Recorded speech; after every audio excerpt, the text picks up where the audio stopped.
Hello everyone, welcome back to PS physics classes. तो आज हम यहाँ पे पढ़ने वाले हैं न्यूमेरिकल्स ऑन कूलाम्स लॉ। लेकिन ये हमारे पीवाई क्यूज हैं और थोड़े अच्छे पीवाई क्यूज का कलेक्शन मैंने यहाँ पर किया है। ओके, तो आप इसके पहले वाला वीडियो देखिए जिसमें हमने एनसीईआरटी के कुछ क्वेश्चंस करे हैं, लेकिन उनका इन डेप्थ एक्सप्लेनेशन है। और इसके बाद वाले वीडियोस में हम कुछ एडवांस न्यूमेरिकल्स करेंगे। ठीक है, अगर आपको ये कंटेंट अच्छा लगता है तो प्लीज़ सब्सक्राइब करें और इसको लाइक करें और शेयर करें, और प्लीज़ बेल आइकन को भी दबाना ना भूलें। Thank you so much. चलिए, तो अब हम आते हैं क्वेश्चन के ऊपर। तो इस क्वेश्चन में हमको क्या किया कहा गया है कि ये जो 4 पॉइंट हैं इन पे 4 चार्ज रखे हुए हैं, plus Q plus Q plus Q plus Q. Okay, अब आपको क्या बताया गया है यहाँ पर ये बताया गया है कि ये जो W है, ये W x के ऊपर एक फोर्स लगाता है विच इज F। ठीक है, कौन सा फोर्स लगाता है? ये वाला चार्ज, ये जो प्लस क्यू चार्ज है W पे रखा है, ये x के ऊपर फोर्स लगाता है F। ठीक है, अब क्योंकि दोनों हमारे पॉजिटिव चार्जेस हैं तो ये इसके ऊपर कैसा फोर्स लगाएगा? Repulsive force. ठीक है, अब हमसे ये पूछ रहा है कि जो W चार्ज है ये Z के ऊपर कितना फोर्स लगाएगा। इसकी डायरेक्शन क्या होगी? इसकी डायरेक्शन होगी ये। बात समझ में आई? तो इसको पहले यहाँ पर एक्सप्लेन करने से पहले एक बार आपको सिमुलेशन के थ्रू दिखाते हैं। ठीक है, चलिए इसको सिमुलेशन से समझते हैं।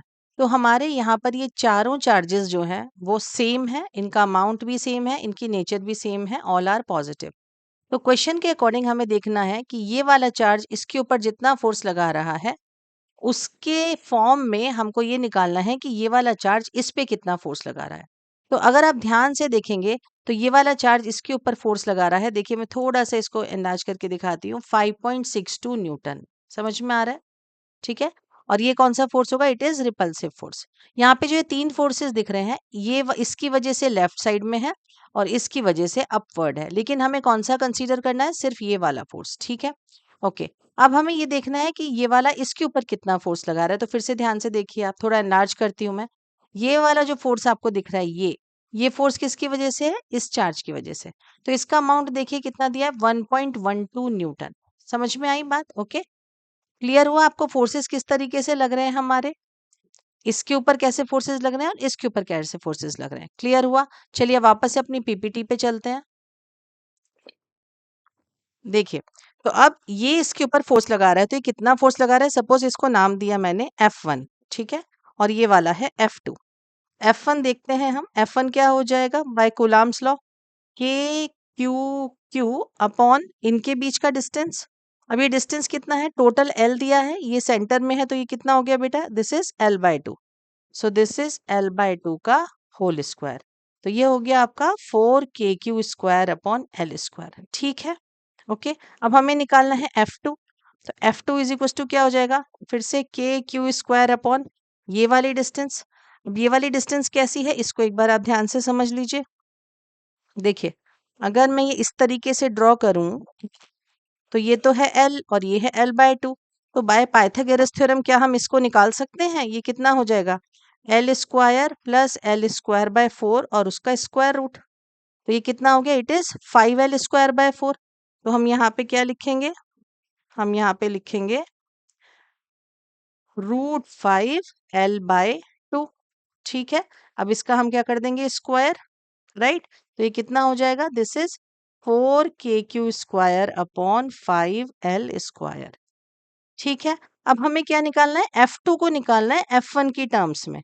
तो आप ध्यान देंगे ये F1 इज इक्वल टू क्या है? It is F। It is given in the question कि फोर्स जो W पे लगा रहा है x के ऊपर वो कितना है? F।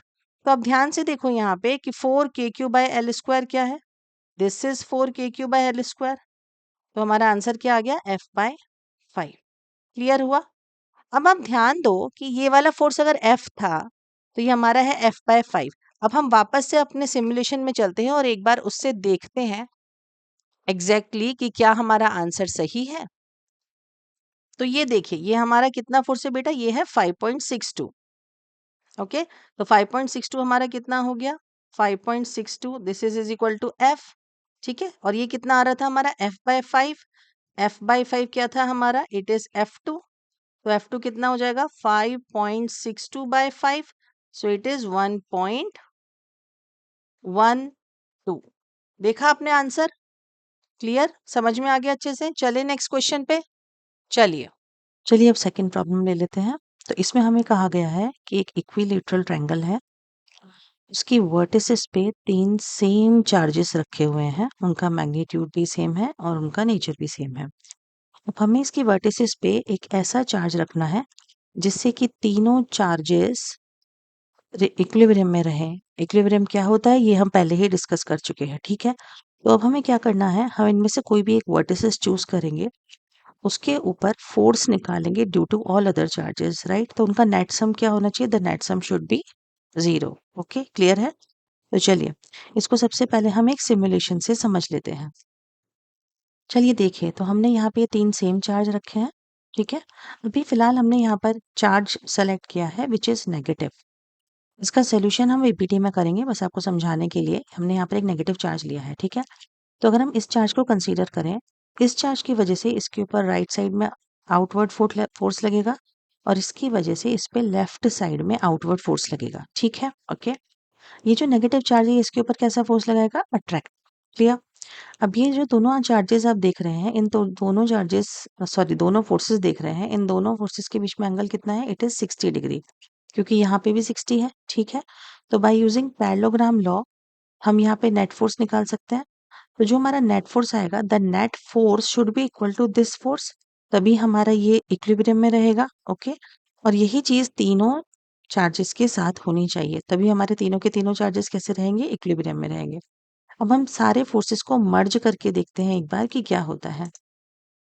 देखिए, तो जैसे ही हमने इनको मर्ज किया तो आप देखेंगे कि यहाँ पे फोर्स अप्रोक्सीमेटली 0 हो गए हैं, 0.03, 0.03, यहाँ पे 0.121। तो ये जो थोड़े फोर्स, थोड़ा मैग्नीट्यूड आपको दिख रहा है वो इसलिए क्योंकि ज्योमेट्री का यहाँ पे थोड़ा सा इश्यू हो सकता है, अदरवाइज नेट फोर्स क्या आएगा? 0।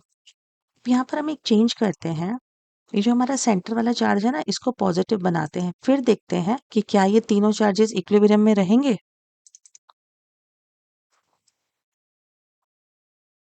देखिए अब क्या हुआ, अब हमारा जो नेट फोर्स है तीनों चार्जेस पे वो कैसे लग रहा है? इतना ज्यादा है और आउटवर्ड बाहर की तरफ, यानी ये तीनों के तीनों चार्जेस क्या करेंगे? अब बाहर चले जाएंगे अगर हमने यहाँ पे पॉजिटिव चार्ज रखा। तो ये चीज तो हमें क्लियर हो गई कि यहाँ पे क्या रखना है? Negative charge. अब ये तो हमने सिमुलेशन से समझा, लेकिन जब हम एग्जाम में क्वेश्चन आता है तो हम कैसे निकालेंगे वो एक बार देख लेते हैं। चलिए वापस चलते हैं पीपीटी पे। चलिए, तो हम क्या करेंगे यहाँ पे, देखिए इसकी वजह से एक चार्ज लगेगा इसके ऊपर, इससे एक फोर्स लगेगा आउटवर्ड, रिपल्सिव फोर्स। वैल्यू क्या हो जाएगी? ये डिस्टेंस हमको कितनी दे के रखी है? हमने एज्यूम कर लिया, नॉट एज्यूम, यहाँ पे दिया है कि ये जो साइड है दिस इज ए, ठीक है? तो हमारा कितना फोर्स लगेगा इस चार्ज की वजह से इसके ऊपर? It is K Q square upon A square. और इस चार्ज की वजह से इसके ऊपर भी एक रिपल्सिव फोर्स लगेगा, सेम के क्यू स्क्वायर अपॉन ए स्क्वायर, क्योंकि तीनों साइड्स क्या है? ए, ठीक है? बाय पैरेललोग्राम लॉ मैं इनके बीच का फोर्स निकाल सकती हूँ। तो हमें पता है कि अगर कोई भी दो साइड्स पैरेललोग्राम की किसी सी फोर्स को रिप्रेजेंट करती हो तो उसका जो डायगोनल है वो हमको क्या देता है? Net force. तो अब अगर ये थीटा है तो हमारा नेट फोर्स कितना आ जाता है? F net, it is 2f cos theta by 2, ठीक है? इस केस में अगर हम देखेंगे तो हमारा एफ क्या है? What is the magnitude? It is K Q square by A square, और थीटा इक्वल्स टू क्या है? It is 60 degree. तो हमारा एफ नेट कितना आ जाएगा? थीटा 60 रखेंगे तो दिस इज 30, कॉस 30 क्या होता है? √3/2, ठीक है? तो हमारा कितना आ जाएगा? इट इज f√3, यानी के Q square by A square √3। Clear हो गया? ठीक है, तो अब हम क्या करते हैं, हम यहाँ पर एक नेट फोर्स लगा देते हैं। क्योंकि दोनों फोर्सेस सेम है तो नेट फोर्स हमारा कैसा लगेगा? Bisector of this angle, this is K Q square by A square √3, ठीक है? तो अगर ये टोटल 60 था तो ये कितना हो गया? It is 30, it is 30। Clear? अब हमें चाहिए कि इसके अपोजिट फोर्स लगे, तो अगर हमने पॉजिटिव रखा तो अपोजिट तो नहीं लगेगा, रिपल्सिव ही लगेगा, तो हम यहाँ पे क्या रखेंगे? Negative charge. बट हमें वो कैलकुलेट करना है, तो पर फिलहाल हमने क्या मान लिया कि इसकी वजह से इस पे जो फोर्स लग रहा है वो फोर्स की वैल्यू कितनी है? यहाँ से यहाँ तक की डिस्टेंस ले लेते हैं सबसे पहले, तो क्योंकि ये सेंट्रॉइड है तो सेंट्रॉइड की डिस्टेंस उसके वर्टिसेस से कितनी होती है? इट इज a/√3, ठीक है? ये पहले ही हम सारे वीडियोस में क्लियर कर चुके हैं और उसको कैलकुलेट भी कर चुके हैं, तो आप जाके एक बार देख सकते हैं। ओके, ठीक है, तो हम इसकी वजह से इस पे जो फोर्स लगेगा वो होगा KQ अपॉन A/√3 का होल स्क्वायर। ठीक है, it means this is 3KQ upon A square. अब हमारा ये जो फोर्स है, this force should be equal to this, तभी यहाँ पे हमारा नेट फोर्स 0 होगा। ठीक है, तो हम क्या करेंगे, इसको हम F1 नाम दे देते हैं, इस फोर्स को इसके बराबर रख देंगे। तो यहाँ पर लिख देंगे the F1 magnitude of F1 should be equal to magnitude of F net, जो हमने यहाँ पे अभी निकाला था। तो ये हो जाएगा हमारा 3KQ upon A square is equal to KQ square upon A²√3। Okay, तो K से K कैंसिल आउट, इससे ये कैंसिल आउट, A स्क्वायर से A स्क्वायर कैंसिल आउट। तो आप देखो हमारा क्या बचा यहाँ पे, मैं इस साइड लिख रही हूँ। ठीक है, थोड़ा सा स्पेस कम पड़ गया है, right down here. So this is Q is equals to Q/√3। Okay, अब यहाँ पे जो Q is equals to Q/√3 आ रहा है, आपको दिख रहा है कि Q पॉजिटिव क्यों आ रहा है, क्योंकि हमने ऑलरेडी ये माना है कि इसके अपोजिट यहाँ पे फोर्स लग रहा है, तभी हमने F1 is equal to F net रखा है। नहीं तो आप यहाँ पे ये भी कर सकते थे कि टोटल सम 0 करना है, तो दोनों फोर्सेस को सम करके इक्वल टू 0 करते, तो Q is equal to -Q/√3 आ जाता। क्लियर हो गई बात आपको? तो यानी कि हमको यहाँ पे कौन सा चार्ज रखना है, हमको यहाँ पे रखना है -Q/√3। जैसे ही हम ये चार्ज रखेंगे, हमारा पूरा का पूरा सिस्टम क्या हो जाएगा, this will be in equilibrium. Clear हो गई बात, समझ में आ गई? ठीक है, चलिए नेक्स्ट क्वेश्चन पे चलते हैं। चलिए, तो अब हम क्वेश्चन थर्ड लेते हैं। इसके अंदर क्या पूछा गया है, इसके अंदर पूछा गया है कि आपको एक ग्राफ ड्रॉ करना है फोर्स एंड 1/r² के बीच में।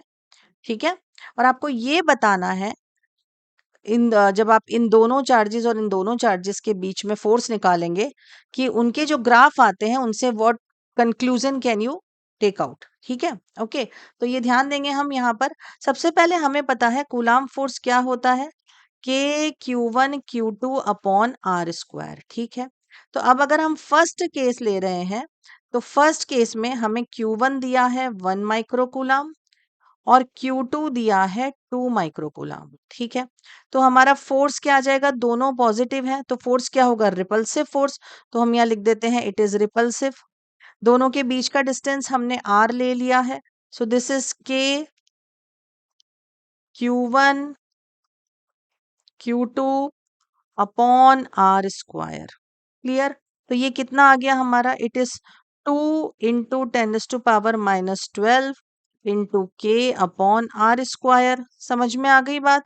ठीक है, सो दिस इज रिपल्सिव फोर्स।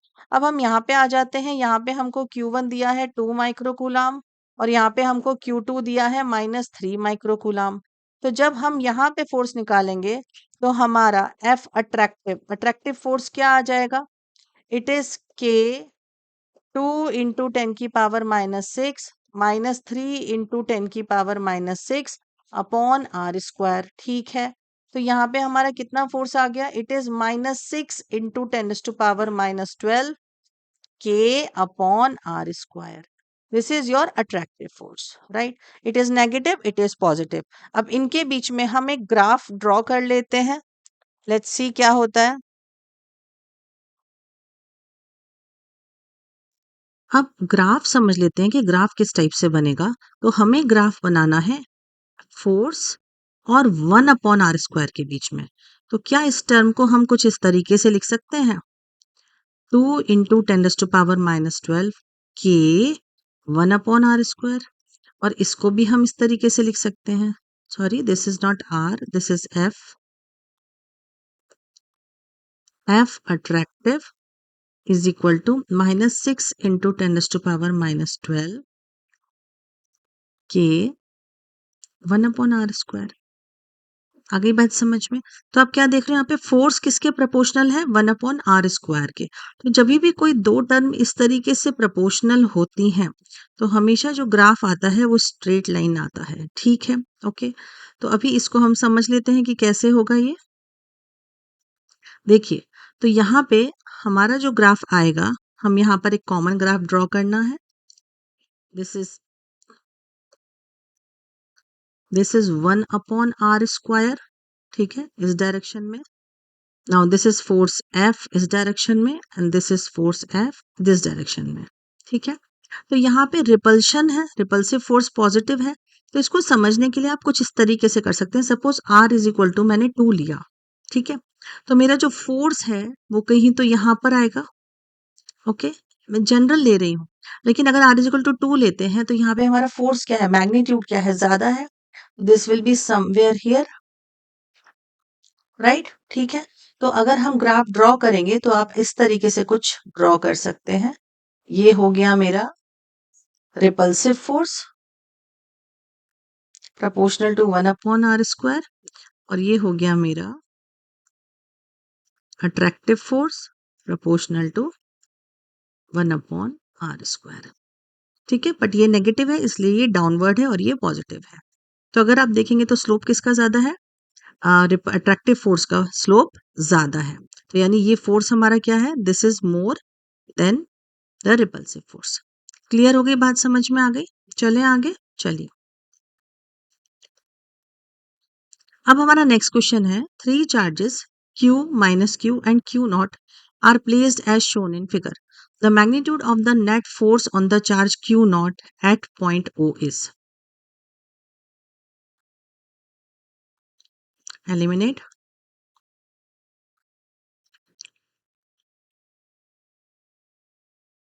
यहाँ पर मैं आपको एक और ग्राफ समझाना चाहती हूँ, इवन इफ वो क्वेश्चन में नहीं दिया है।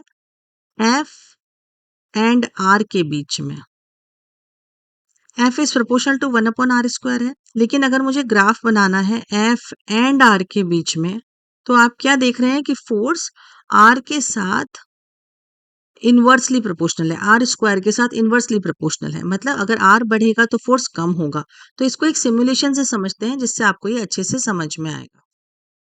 देखिए, इसके अंदर हमने ये 2 पॉजिटिव चार्जेस लिए हैं, ठीक है, आप इन दोनों के बीच में रिपल्सिव फोर्स लग रहा है। अब आप ध्यान दीजिए, जब R यहाँ पर इतना है तो मेरा फोर्स, हम ऊपर जा रहे हैं, इट इज 95.8 न्यूटन। तो मैं इसको और छोटा करती जाती हूँ, तो आप देखिए कहाँ ऊपर तक जाता जा रहा है ये, राइट, ठीक है, बहुत ऊपर जा रहा है। तो बेसिकली आपका अगर R कम है तो फोर्स हमारा ज्यादा है। अब अगर मैं इसको थोड़ा दूर लेके जाऊंगी, देखिए मैं आपको दूर लेके जाके दिखाती हूँ, ये देखिए, तो ये देखिए फोर्स क्या हो रहा है, हमारा कम होता जा रहा है। अगर मेरा यहाँ पे R यहाँ पे 4 पॉइंट समथिंग है, तो मेरा फोर्स कितना है, 8 पॉइंट समथिंग, यानी समवेयर हियर, ठीक है। अगर मैं इसको और दूर लेके जाती हूँ,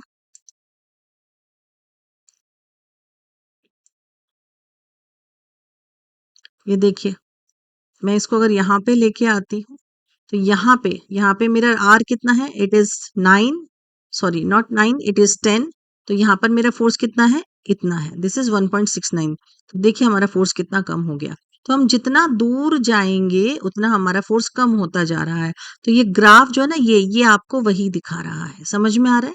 ये R के साथ है इसका रिलेशन, जो ग्राफ है इसका फोर्स का वेरिएशन विद R है, ठीक है। क्लियर हो गई बात, समझ में आ गई? चलें आगे, चलिए। तो अगर मैं आपको यहां बना के दिखाऊं तो हमारा किस तरीके से आएगा, ऐसे, सॉरी ये टच नहीं होगा, सो दिस इज, समझ में आई बात? So this is your force, this is your R। पहले वाले ग्राफ कैसे आए हैं हमारे, if it is F it is 1/r², repulsive के लिए करें तो straight line. I think this is clear to you. चलिए नेक्स्ट क्वेश्चन पे चलते हैं।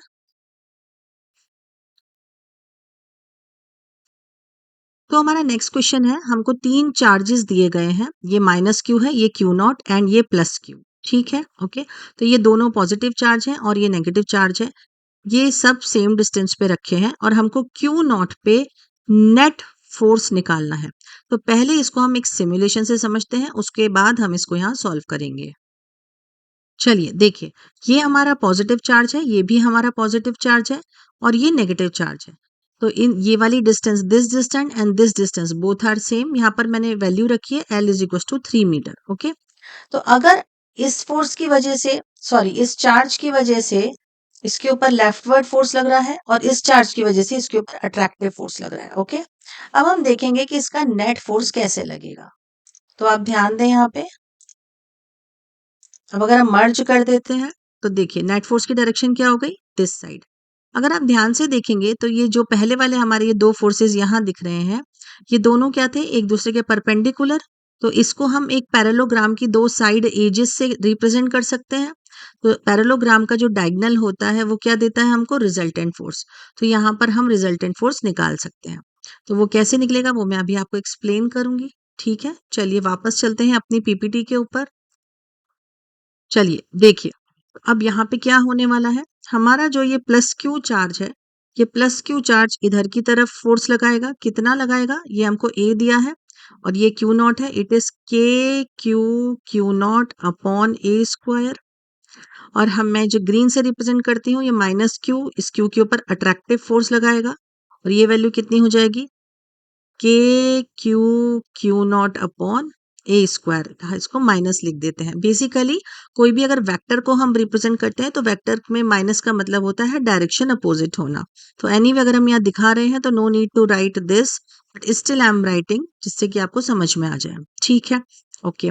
तो अभी हम क्या लिख सकते हैं, इसको मैंने फोर्स को नाम दे दिया F2 और इस फोर्स को मैंने नाम दे दिया F1। तो what can I right, magnitude of F1 is equal to magnitude of F2 is equal to F, which is nothing but K Q naught upon A square, right? मैं यहाँ पे आपको बना के बताती हूँ। तो हम इसको कैसे रिप्रेजेंट कर रहे हैं, इस तरीके से। ओके, तो ये भी क्या है, it is F, this is also F। तो इसका रिजल्टेंट यहाँ आएगा। तो we can apply parallelogram law. Okay, तो हमें पता है जब दो फोर्सेस एक्ट करते हैं, दोनों सेम हो, तो हमारा रिजल्टेंट जो आता है, रिजल्टेंट की वैल्यू होती है 2f cos थीटा बाय 2। ये मैंने ऑलरेडी पहले वाले वीडियोस में एक्सप्लेन किया है कि कैसे आता है। तो r हो जाएगा, यहाँ पे थीटा क्या है, 90 degree. So this is cos 45 और cos 45 क्या होता है, इट इज 1/√2। तो हमारी वैल्यू क्या आ जाएगी, इट इज f√। बात समझ में आ गई आपको अच्छे से। तो हमारा रिजल्टेंट क्या हो गया बेटा, it is f√2। So I just right down here, arrow लगा के लिख देते हैं। तो हमारा हो जाएगा K Q Q naught by A square into √2। बात समझ में आ गई। तो हमारा आंसर क्या है, देख लीजिए, this is our answer, this is the correct answer. चलिए अब नेक्स्ट क्वेश्चन पे चलते हैं। तो इस क्वेश्चन में हमको क्या दिया गया है, इस क्वेश्चन में हमको दिया गया है कि टू इक्वल बॉल्स हैं, they are having equal positive charge Q and suspended by two insulated strings of equal length. तो सपोज करिए हमने ये बनाया, जैसे ही आपको क्वेश्चन आता है आप एक डायग्राम बनाना चालू करें। ठीक है, इन दोनों की लेंथ जो है, this is same, this is L, this is also L। What would be the effect on the force when a plastic sheet is inserted between the two. अब पहले तो हम एक नॉर्मल फोर्स पता कर लेते हैं इन दोनों के बीच। सपोज डिस्टेंस है r, चार्ज है q, चार्ज है q। तो दोनों के बीच क्या फोर्स होगा, it is F repulsive, because दोनों पे सेम चार्ज है, K Q square upon R square. Okay, अब हमने क्या किया, यहाँ पर हमने एक प्लास्टिक की शीट इंसर्ट कर दी है बीच में। समझ में आ रही है बात। तो अगर प्लास्टिक की शीट इंसर्ट करी है तो इसका कुछ डाई इलेक्ट्रिक कांस्टेंट होगा। ठीक है, डाई इलेक्ट्रिक कांस्टेंट, या फिर हम इसको एक और वर्ड बोलते हैं, रिलेटिव परमिएबिलिटी।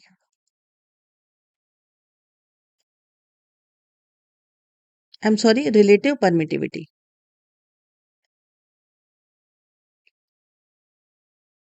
ठीक है, हम इसको रिप्रेजेंट करते हैं या तो एप्सिलन आर से या फिर स्मॉल के से। ठीक है, ओके।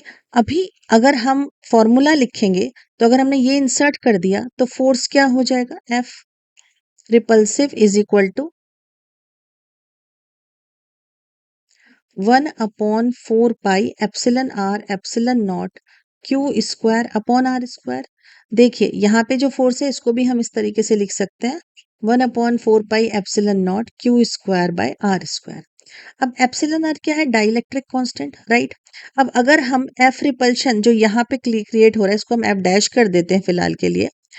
तो अगर आप देखोगे कि यहाँ पर ये वाली वैल्यू, ये क्या है, एफ रिपल्सिव, तो हमारा ये पूरा का पूरा एप्सिलन आर को अगर हम छोड़ दें तो हमारा ये पूरा का पूरा this is equal to F repulsive जो वैक्यूम में लग रहा था, now divided by epsilon are.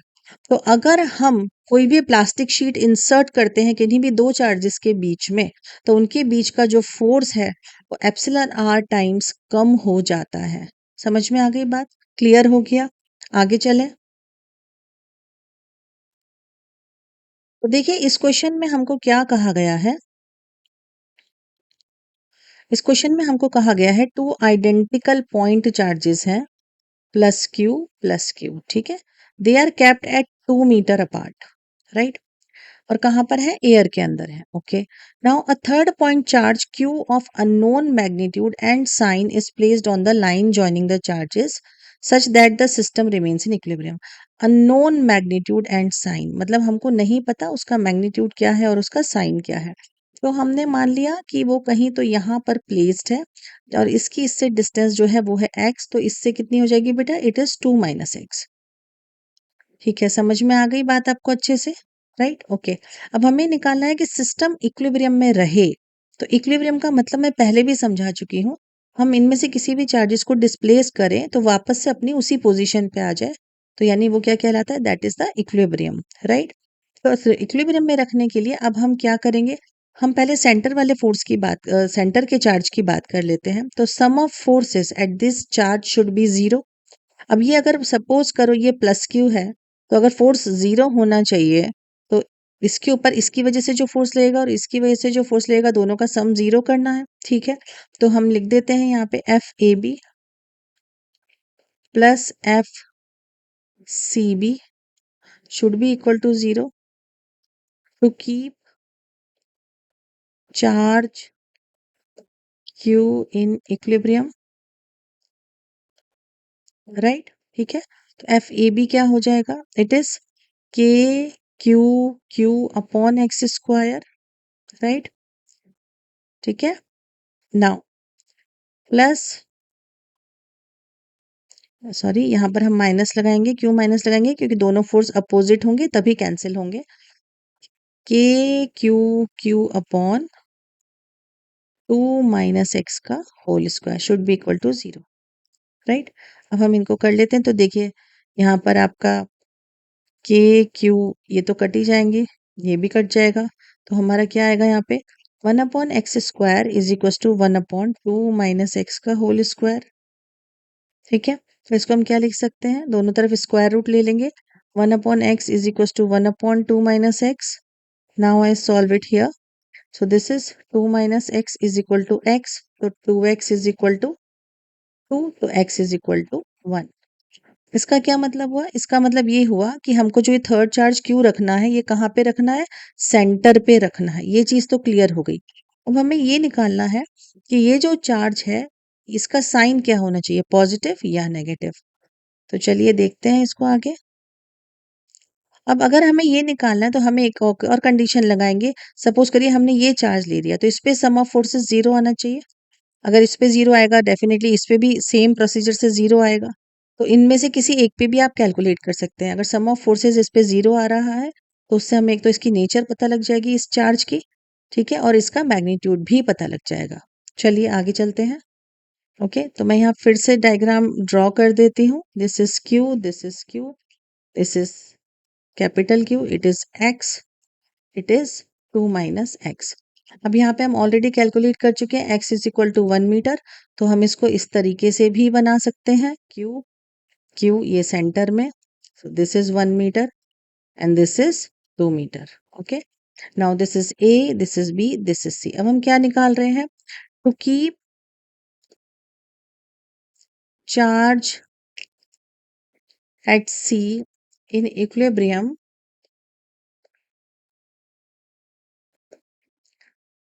Some of forces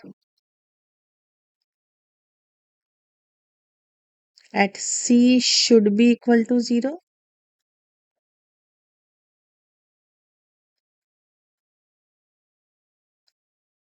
ठीक है, ओके। तो अब हम क्या करेंगे, F CB plus FCA should be equal to 0। तो FCB कितना हो जाएगा? KQQ upon 1 square now plus KQ square upon 2 square equal to 0। तो अब हम इसको क्या लिख सकते हैं? इधर लिख देती हूँ मैं यहाँ पे। सो देखिए, आप पहले यहाँ पे देख लीजिए क्या क्या कैंसिल हो रहा है। K कैंसिल हो जाएगा, एक Q से एक Q कैंसिल हो जाएगा। तो we can write directly Q by 1 plus Q by 4 is equal to 0। तो यहाँ से Q इज इक्वल टू क्या आ गया? Minus Q by 4। तो बेसिकली इससे हमें क्या पता लगता है कि हमारा यहाँ पे जो चार्ज है वो क्या होना चाहिए? इट शुड बी नेगेटिव, पहली चीज, ठीक है। और उसकी वैल्यू क्या होना चाहिए? It should be minus Q by 4। I think आपको समझ में आ गया है, ठीक है।